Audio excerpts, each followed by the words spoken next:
आप कैसे कह देंगे? भविष्यवाणी कर रहे हैं कि आप 400 पार ले लेंगे, सब सीटें आप ले लेंगे लोकसभा। चोर है, डकैत हैं, बदमाश हैं, मक्कार हैं, घटिया हैं, सब कुछ हैं। तो ये सब कुछ पे उतारू हो गए हैं कि जो भी हम करके हमको जीतना है। माननीय अखिलेश यादव जी यहाँ से चुनाव लड़ने वाले हैं, लड़ेंगे। इस तरीके से दिनेश लाल निरहू बात कर रहे हैं कि अखिलेश यादव कहीं से भी चुनाव लड़े, हमें वहाँ से चुनाव लड़ाया जाए। ऐसे में एक कयास लगाया जा रहा है कि शायद अखिलेश यादव यहाँ से चुनाव लड़ सकते हैं। लालजीत क्रांतिकारी जी हैं, हम इनसे बातचीत करते हैं क्योंकि आजमगढ़ के हैं। कैसे देख रहे हैं इस चुनाव को, या फिर क्या लग रहा है, यहाँ के लोगों का माहौल कैसा है, वो तमाम चीज़ें हम बात करेंगे। सबसे पहले बहुत बहुत स्वागत है आपका। बहुत धन्यवाद मुकेश जी। लालजीत जी, सबसे पहले मेरा यही सवाल होगा, निरहू जी ने तो अब ताल ठोक दिया है और आजमगढ़ लोकसभा को कह रहे हैं कि मैं पूरी तरीके से जीत चुका हूँ, पहले से वो कह रहे हैं। वो तो पहली बार जब चुनाव लड़ रहे थे 2019 में, माननीय अखिलेश भैया हमारे लड़ रहे थे चुनाव, तब भी ये कह रहे थे कि हम विधि के लेखा को भी मिटा सकते हैं। तो विधि के लेखा को भी मिटा देने वाले हैं। वो तो उपचुनाव हुआ कि ये सांसद हो गए, नहीं तो कभी जीवन में ये सांसद नहीं होते। ये समाजवादी पार्टी के यहाँ पे गढ़ है आजमगढ़। बिल्कुल गढ़ कहा जा रहा है, पहले से गढ़ कहा जा रहा है, लेकिन जब उपचुनाव हुआ और यहाँ से दिनेश लाल यादव निरहू जीत जाते हैं तो फिर उन्हें भरोसा होता है और उसी भरोसे पर वो अपने आप को कायम समझ रहे हैं। और ये भी कह रहे हैं कि पार्टी ने भी उन्हें उस लायक समझा है कि फिर से उन्हें आजमगढ़ में मैदान में उतार दिया, सपा के गढ़ में। ये सबसे कमज़ोर समाजवादी पार्टी के लिए ये सबसे कमज़ोर प्रत्याशी हैं। इस बार हमारे समाजवादी पार्टी के राष्ट्रीय अध्यक्ष माननीय अखिलेश यादव जी यहाँ से चुनाव लड़ने वाले हैं। लड़ेंगे तो 100% हम लोग 3 लाख प्लस वोटों से समाजवादी पार्टी आजमगढ़ से जीतेगी। इनको विश्वास नहीं है तो समाजवादी पार्टी का रिकॉर्ड उठा के देख लें।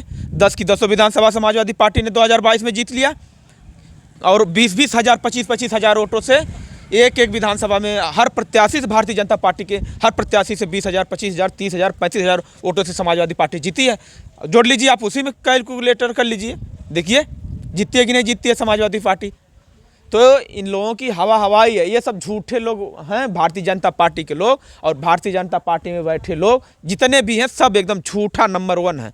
सिर्फ झूठ पे झूठ करके जनता को बरगला करके वोट लिए हैं। 2014 में, 2019 में सरकार बना लिए। अब लेकिन इस झूठ के और इस छलावे में जनता नहीं आएगी। भारतीय जनता पार्टी के लोग जितना भी झूठ बोल लें, अब जनता समझ चुकी है और जनता जाग चुकी है। इनको मुंह तोड़ जवाब देगी और निश्चित तौर पे इनको 2024 के चुनाव में इनको घर वापस करना है। भारतीय जनता पार्टी कह रहे हैं झूठे हैं वो। अगर झूठे होते, आप देख रहे हैं कि समाजवादी पार्टी के कई विधायक उनके पास चल गए, कांग्रेस के तमाम नेता बीजेपी में शामिल हो जा रहे हैं। अगर वो झूठे होते तो झूठ का साथ कोई देने जाता है? वो पैकेज वाले थे, वो जो भी गए हैं पार्टी के, वो समाजवादी पार्टी के सच्चे विधायक और सच्चे कार्यकर्ता नहीं थे।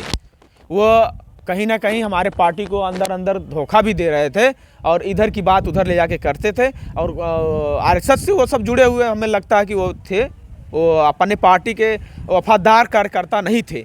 इसलिए अब समझ में आ गया माननीय राष्ट्रीय अध्यक्ष जी को भी और हमारे पार्टी के सभी कार्यकर्ताओं को, ऐसे लोगों को नकार करके इस बार जो भी सच्चे हमारे समाजवादी पार्टी कार्यकर्ता रहेंगे, समाजवादी पार्टी के प्रत्याशी रहेंगे, उनका समाजवादी पार्टी के लोग और समाजवादी पार्टी के कार्यकर्ता साथ देंगे और उनको इस बार लोकसभा के चुनाव में जिता करके पार्लियामेंट में बेचने का काम करेंगे।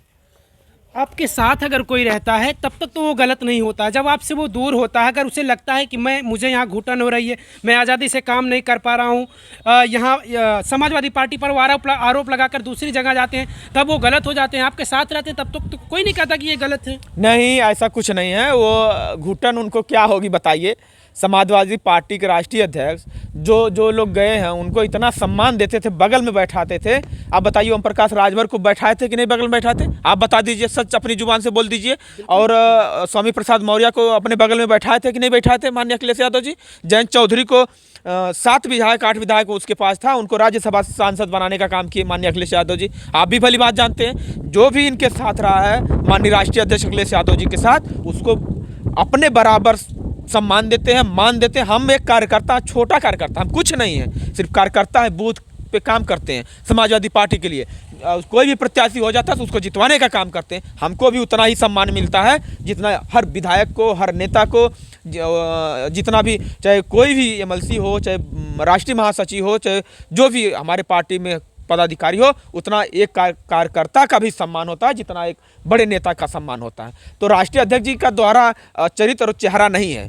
ये लोग झूठा आरोप लगा देते हैं। जो जिन लोगों को मलाई मारना रहता है, गए हैं सपना लेकर के, गए थे ना। अभी राजभर जी तो मंत्री नहीं बने, कब का गए बताइए? आज बनने वाले शायद बनने वाले हैं। देखिए बन जाए तब ना, बन जाएंगे जब शपथ ले लेंगे तब मान लेंगे कि बन गए हैं। अभी तो सिर्फ उन लोगों का भारतीय जनता पार्टी के लोग झूठ बोल रहे थे, झूठ बोल करके उनको शामिल करवा लिए और उनको दे दिए, पैकेज भी दे रहे हैं। हमारे विधायकों को भी तोड़ करके तो ले गए पैकेज के लिए। सुन रहा था 5-5 करोड़ रुपए पैकेज मिला था। किसी को लोकसभा चुनाव देने का, सीट देने का, कि आपको चुनाव लड़ाएंगे आ जाइए, किसी को कहे कि मंत्री बना देंगे, किसी को कहे कि आपको पैसा दे देते हैं। बढ़िया जो रकम पाएगा तो टूटी जाएगा ना, टूटी जाएगा ना। जो सच्चा समाजवादी नहीं रहेगा, जो बिकाऊ रहेंगे, जो दलाल रहेंगे तो क्या करेंगे? वो तो बिकेंगे ही। तो निश्चित तौर पे ये 400 पार की हवा है। प्रधानमंत्री कह रहे हैं 400 पार, भाजपा पूरी कह रही है कि 400 पार अब की बार। हाँ, वो तो कहबा करेंगे। उन सबों के मन में, दिमाग में खोट भरा हुआ है। वो तो चाह रहे हैं कि धांधली करके, बेईमानी करके, मक्कारी करके, जैसे भी हो सबको, विपक्ष को पूरी तरह से खत्म कर दिया जाए। भारतीय जनता पार्टी का ये पहले वाली नीति लाना चाहते हैं भारतीय जनता पार्टी। इनकी सोच वही गंदी है, मानसिकता गंदी है। एक बताइए, दिल्ली में एमसीडी का चुनाव हुआ, वहाँ पे चंडीगढ़ में, बताइए कितना धांधली किया कैमरे के सामने। आप बताइए, दोबारा चुनाव हुआ, फिर जीती कि नहीं? इंडिया गठबंधन जीता कि नहीं जीता? इनके मन में खोट है। ये दलाल है, मक्कार है, चोर है, डाकू है, बदमाश है, सब कुछ इनके पार्टी में भरा हुआ है, सब कुछ इनके पार्टी में भरा हुआ है। तब ये इसीलिए कह रहे हैं ना, वोट तो जनता देगी ना। आप कैसे कह देंगे? भविष्यवाणी कर रहे हैं कि आप 400 पार ले लेंगे, सब सीटें आप ले लेंगे लोकसभा का। कई महीनों से ये चर्चा है कि 400 पार अब की बार। हाँ, तो ये सब बोल दिया ना कि ये चोर है, डकैत है, बदमाश है, मक्कार है, घटिया है, सब कुछ ये हैं। तो ये सब कुछ पे उतारू हो गए हैं कि जो भी हम करके हमको जीतना है। चाहे ईवीएम हैक करवाएं, चाहे धांधली से वोट पोलिंग करवाएं, चाहे विपक्ष के लोगों को, विपक्ष कार्यकर्ताओं का वोट कटवा करके, ये लोग बस गलत नीति अपना करके, ये पहले वाला जो शासन था कि राजा का बेटा राजा होगा और उसका बेटा उसका राजा होगा, उसका बेटा फिर राजा होगा, उसका बेटा फिर राजा होगा, ये भारतीय जनता पार्टी के लोग ये नीति अपनाना चाहते हैं। परिवारवाद का तो सबसे बड़ा आरोप समाजवादी पार्टी पर ही लगता है। कहाँ से परिवार? बताइए कि भारतीय जनता पार्टी में ना परिवारवाद है।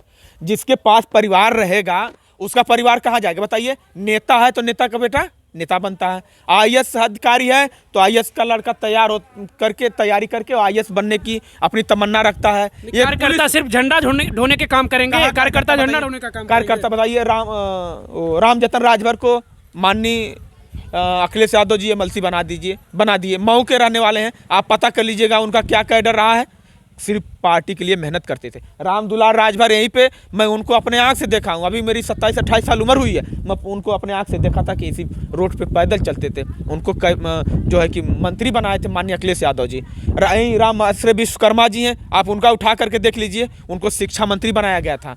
यही नफीस अहमद जी हमारे विधायक हैं गोपालपुर के, उनके पिताजी पंचर जोड़ते थे। आप बता दीजिए, उनको जो है कि मंत्री बनाए, 2-2 बार विधायक लगातार हो गए गोपालपुर से। आप बताइए वो कहाँ से परिवारवाद हो गया? आप बता दीजिए। मैं एक गरीब घर का मजदूर का बेटा मैं हूँ, मुझको भी तो बहुत सम्मान मिलता है पार्टी में। आगे हो सकता है कुछ बना दें माननीय अखिलेश यादव जी, माननीय नेताजी का आशीर्वाद रहा, माननीय हमारे नेता अखिलेश यादव जी का आशीर्वाद रहा। मेरी बहन की तबीयत खराब थी, माननीय अखिलेश यादव जी ने मुझे इतना सम्मान से मेरी बहन का इलाज करवाया। जितना भी पैसा लगा सब माननीय अखिलेश यादव जी लगाए। जितना भी सब कुछ हुआ, सब कुछ माननीय अखिलेश यादव जी। बता दीजिए क्यों नहीं सम्मान था? कहाँ परिवारवाद हो गया? मैं उनके परिवार का हूँ, बता दीजिए। मेरा तो घर इसी पहाड़पुर में है, मैं मड़ई में रहता हूँ। नहीं, अरे इनके पास परिवार है तो परिवार वाले तो जाएंगे ही ना।